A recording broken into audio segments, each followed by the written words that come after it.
Around the 5th century BC, the world was in turmoil. Empires crumbled, wars raged across the land, and humanity cried out for answers. It was an age of chaos, but it was also an age of profound awakening. Across the globe, great thinkers emerged, asking the deepest questions of existence. And in the East, 3 extraordinary men would arise, their ideas shaping the destinies of billions right up to the present day. This is Part 1, the story of the life and legacy of Shakyamuni Buddha, from his birth to his awakening and the spreading of his teachings. Let us follow the journey of a person who changed the spiritual history of humankind. Prince Siddhartha Gautama, later the Buddha, was born on the full moon of Vesak under the sal tree in the Lumbini garden in the Shakya Principality.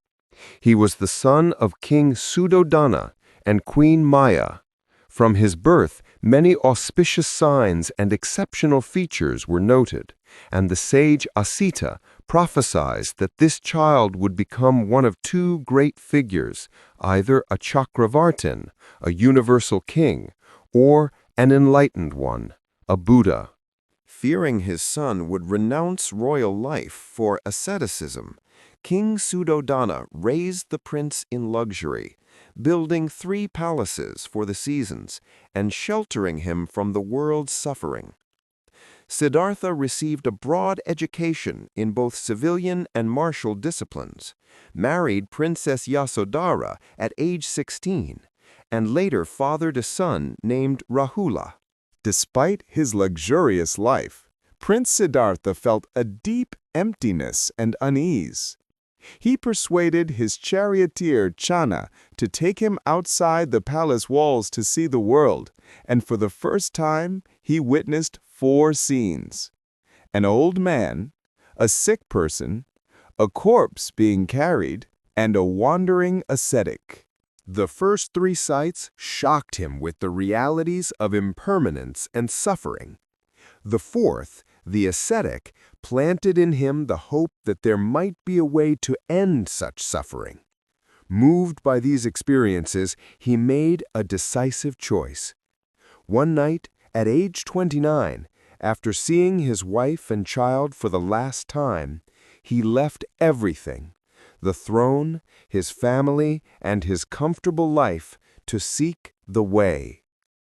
This event is known as the Great Renunciation.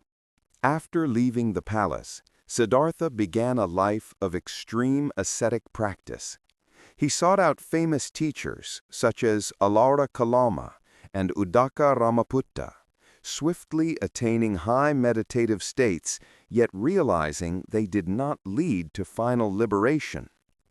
He then practiced intense austerities for 6 years in the forests of Uruvela, together with 5 companions, including Kondanya. He starved himself and endured harsh practices until his body was skin and bone, nearly dying. Ultimately, he recognized that such bodily mortification only debilitated the body and clouded the mind and could not bring awakening. He abandoned the extreme ascetic path. A village girl named Sujata offered him a bowl of milk rice, which restored his strength. He resolved to follow the middle way, avoiding both sensual indulgence and self-torture. His 5 companions, disappointed, left him. Recovered in body, Siddhartha sat beneath the Bodhi tree at Bodh Gaya, by the Naranjana river, and made a solemn vow: even if my flesh and bones were to fall apart, until I attain the supreme and perfect awakening, I will not leave this seat. For 49 days and nights of meditation, he faced and overcame all temptations, obscurations, and the assaults of Mara, symbolizing desire, hatred, and delusion. Finally, on a full moon night, his mind became perfectly still and luminous. He attained the knowledge of past lives, Pabadivasanusati Jnana, the divine eye, Dibachaku, to see the arising and passing of beings and their karmic results, and the extinction of taints, asavakshaya, the complete eradication of defilements. At age 35, he realized Buddhahood, becoming the fully awakened Shakyamuni Buddha. After awakening, the Buddha briefly hesitated whether to share the subtle dharma he had realized. Out of compassion for beings, he resolved to teach. His first discourse, the Dhammacakkappavattana Sutta, setting the wheel of Dhamma in motion, he delivered to the 5 former companions in the deer park at Sarnath. In it, he taught the 4 noble truths and the noble eightfold path, the foundational framework of his teaching. The 5 were awakened and became his first disciples, forming the nucleus of the Sangha. For the next 45 years, he wandered through the Ganges plains of northern India, teaching people from all walks of life, kings, nobles, and the poor alike, without regard to caste or gender. The Sangha grew with outstanding disciples such as Sariputta, Moggallana, Mahakassapa, and Ananda. At age 80, after 45 years of teaching, the Buddha perceived that the conditions for his life in this world had run their course. At Kushinagar, between 2 salt trees, he entered the great parinirvana, passing away into final liberation. Before he passed, he offered his final guidance. Be an island unto yourselves. Be a refuge to yourselves. Rely on no one else. Take the Dharma as your island. Take the Dharma as your refuge. Rely on nothing else. He affirmed that after his passing, the Dharma and the Vinaya would be the teacher for all. The Buddha's greatest legacy is the Dharma, not a set of dogmas to be blindly believed, but a practical map for ending suffering and realizing liberation. The heritage. The 4 noble truths function as a pragmatic diagnosis and cure. The truth of suffering, the truth of the origin, craving, the truth of cessation, nirvana, and the truth of the path leading to cessation. The Noble Eightfold Path describes 8 practical factors across wisdom, ethical conduct, and mental cultivation to transform the mind and realize liberation. Teachings like anatta, no self, and anicca, impermanence, were revolutionary, asserting there is no permanent, unchanging self, and that all phenomena are in flux. Understanding this helps release attachment, the root of suffering.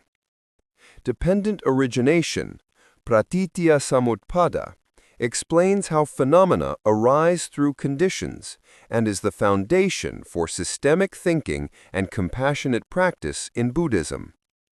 The global influence of Buddhism. From India, Buddhism spread across Asia and eventually reached the West, evolving into major traditions such as Theravada, Mahayana, and Vajrayana. Each tradition developed distinct practices and interpretations, yet shared the same aim of awakening. Buddhism's ethics of nonviolence, compassion, and wisdom have influenced interfaith dialogue and contributed to culture, arts, and philosophy worldwide. Meditation and neuroscience.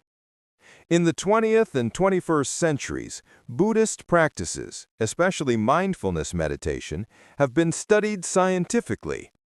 Many studies show benefits in reducing stress, improving attention, and supporting mental well-being. Buddhism and psychology are deeply interconnected.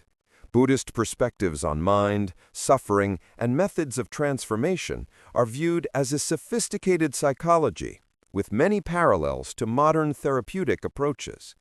The Dalai Lama has often described Buddhism as a science of the mind. In summary, the Buddha's legacy is not a material empire, but a spiritual path, an invitation to self-liberation through one's own effort and wisdom. His message of compassion, insight, and the possibility of letting go remains relevant today. Thank you for watching. If you wish, continue exploring the Four Noble Truths and try bringing mindful practice into daily life. If you enjoyed this video, please hit like, subscribe, and share. It really helps. Thanks for watching.